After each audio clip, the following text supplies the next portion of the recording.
si Congressman, Reverend, ano ba? Pastor, meron pa yan eh. Abante, Benny Abante, ay isa pong pastor doon po sa Santa Ana. At ako po ay paminsan-minsan ay nagsisimba sa kanilang simbahan. Sa katunayan, ako po ay naordina ng isang outlets nila doon sa Punta Santa Ana sa pamumuno po ni Pastor Sam.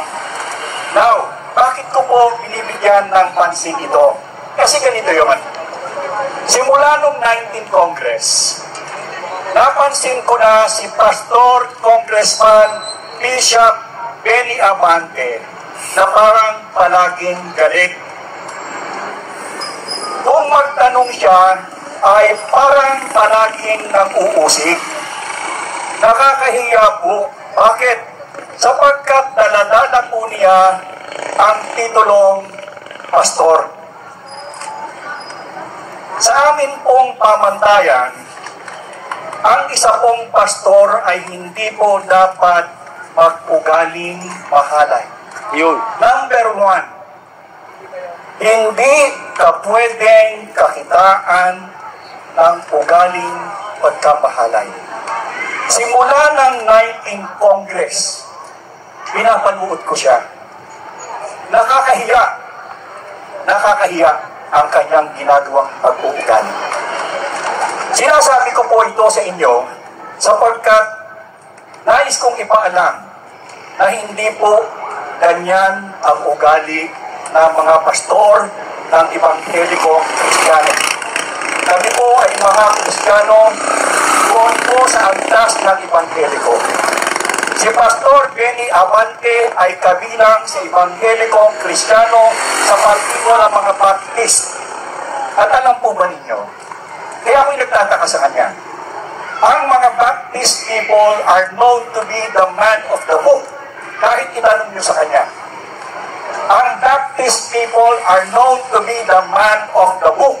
Ibig sabihin, ang mga Baptistang tao o mananampalatayang Kristiyano ay sanay sa paghawak ng kasulatan ng Diyos. Nagtataka ko sa kanya, ano ang nangyari sa iyo? Ano ang nangyari sa iyo, Pastor Benny Abante? Hindi ba dapat ang isang pastor ay sa halip na nangungutya ng kanyang kapwa, lalong-lalo na sa ang kinukutya mong tao ay tinuturing mong hindi mananampalataya? Bakit ako nagsasalita ng ganito? Hindi ako dapat nagsasalita ng anumang bagay na masama sa aking kapatid. Pero mali ang kanyang ginagawa. Mali ang kanyang ginagawa. At hindi namin ito tinotolerate. Ang sinasabi ko doon sa aming asosasyon sa Philippine Council of Evangelical Churches na kung saan ay meron kaming 500,000 membro na kung saan siya kabilang, bakit hindi ito dinidisiplina?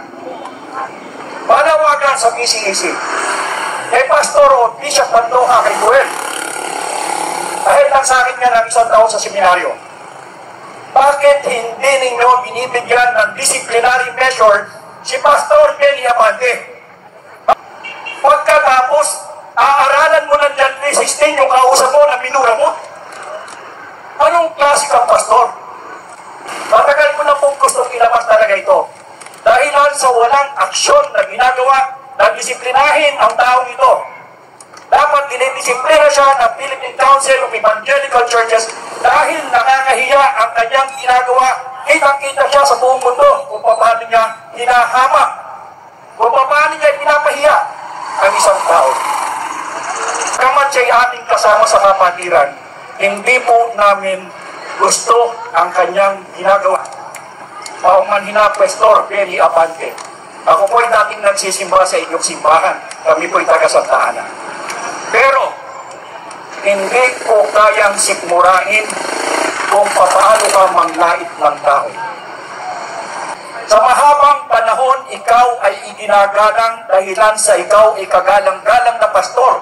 Ikaw ay binigyan titulo ng reverend. Pero kinain ka ng sistema ng politiko. can serve two masters, either you love one or hate the others. Kung ikaw ay isang pastor, hindi ka po pwedeng maging politiko sapagkat ang tuunan ng dalawang ito ay hindi pareho. Kung ikaw ay politiko, sekular, ang gawain mo. At kung ikaw ay pastor spiritual, ang gawain mo. Bakit mo pinagsabay? Na ang nangyayari ngayon sa halip na ikaw ay maging spiritual, kinain ka ng sistema at mas mataas ang nangyayari sa iyo ang panuntunan mong sekular. Kung mag-ugali ka, para ka ng ugaling hindi mananampalataya. Nakagagalit, Pastor Benny Abante, ang ginagawa mo. Isa pa, sa halip na ikaw ang magturo ng kabutihan, alam mong hindi ka nanalo. Alam mong hindi ka nanalo at alam mo sa konstitusyon o sa pamantasan ng ating batas, kung hindi ka nanalo, huwag mo nang igiit ang sarili mo. At bakit mo patuloy na ginagawa? Hindi ka ba nahihiya sa sarili mo? Meron kang kongregasyon. Meron kang mga tao na kung saan ikaw ang pastor ay meron kang mga kawan. Ano na ang nangyayari sa kanila? Ano na lang ang kanilang damdamin? Ano na lamang ang kanilang mukhang ihaharap doon sa ibang mga kasamahan na ang kanilang pastor ay nagkakalat, nawawala sa kanyang sarili. At Pastor Benny Abante, isa kang karnal sa aking paningin. Isa kang tao o ikaw ay isang pastor na nawala sa iyong sarili sapagkat araw-araw kung basta mayroong committee hearing, nandoon ka, nagagalit. Halos napunin mo na yung iyong kinakausap. Pero hindi ibig sabihin dahil lang sa iyo, kaming lahat ay madadamay. Bakit hindi magsalita ang easy-easy at itakwil ka sa iyong ginagawa? O disiplinahin ka sa iyong ginagawa? Kahit ka pa kongresista, wala kaming pakialam dahil lahat tayo sa ating gawain, tayo ay pare-pareho. Matatanda tayo sa iglesia at isa ang ating level kahit congressman ka man. Nakalulungkot ang nangyari sa iyo, Pastor Benny Abante. Malamang magre-rebattle ka. Malamang sasagot ka. Sumagot ka hanggang gusto mo. Pero patuloy ang aking paninindigan hanggat hindi ka nagbabago ng iyong pag-uugali at pagtrato sa taong mga kinakausap mo. Hindi ako titigil magsalita laban sa iyo. Tamong ang iyong pwesto ay hindi sa iyo. Bakit mo kinukuha? Bakit mo kinukuha? Di ba ang iyong anak ay abogada at isa rin Kristiyano? Alam niya ang batas, bakit pinapayagan ka? Nilamon na kayo ng sistemang sekular. Namumutya siya doon sa mga may proyekto ng flood control.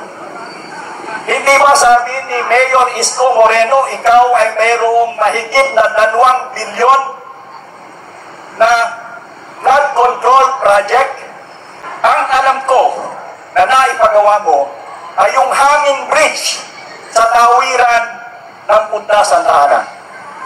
Hindi ko alam kung magkano ang ginastos mo doon, pero yan ay dapat mong isiwalat sapagkat yung tulay na hanging bridge na yan ay walang 2 bilyong piso. Bakit? Kita ko yan ang ginagawa. Halos mahirapan na matapos sapagkat parang kulang-kulang sa mga gamit, sa material. Sana, Pastor Benny Abante, baguhin mo ang iyong sistema. Kung kinakailangan mong magparaya sa iyong sarili, kung kinakailangan mong ikaw ay magpakababa at humingi ng paumanin sa mga taong pinagkasalahan mo sa pamamagitan ng iyong panunuring sa kanila, bilang kapatid at bilang pastor din, hinihimo kita na gawin mo sapagkat ito ang nararapat.